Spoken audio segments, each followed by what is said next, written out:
If Samsung TV apps keep crashing or dumping you back to SmartHub, do not start with a factory reset. Most cases are app data, storage, firmware, memory, or network problems. Work through the lighter fixes first. The common causes are outdated apps, outdated Tizen firmware, full SmartHub storage, corrupted SmartHub data, and weak Wi-Fi. If you separate those causes first, you avoid wiping the whole TV for a problem one app reinstall could fix. Start with a cold boot. With the TV on, hold the remote power button for about 10 seconds until the TV restarts. If the remote method does nothing, unplug the TV for a full minute. That clears memory, instead of just using standby. Next, reinstall the crashing app and update the TV. Samsung TVs do not give you an Android-style per-app cache button, so delete and reinstall the app to replace corrupted data. Then turn on App Auto Update and run the Tizen software update.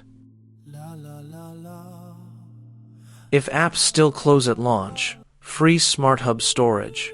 Delete apps you do not use. A USB drive will not expand Tizen app storage, so removing unused apps is the real lever when the app data pool is full. When several apps crash in the same session, reset SmartHub before a factory reset. It wipes app data and sign-ins, then rebuilds the app layer. Have your passwords ready, because you will need to reinstall and sign in again. If only one app crashes while the rest work, do not blame the whole TV yet. Check whether that app works on your phone, then reinstall it on the Samsung TV.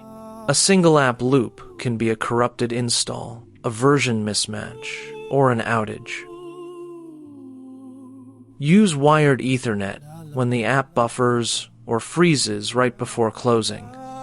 Wi-Fi drops can look like app failures on a TV. A wired connection removes that failure class and is especially useful for 4K streaming apps. Save the factory reset for last. Write down your streaming logins and picture settings first. If a freshly reset Samsung TV with current firmware still crashes, then it is time to contact Samsung support with your model and firmware version. The full Samsung SmartHub menu paths, app-specific checks, reset notes, and follow-up fixes are on smarttvs.org.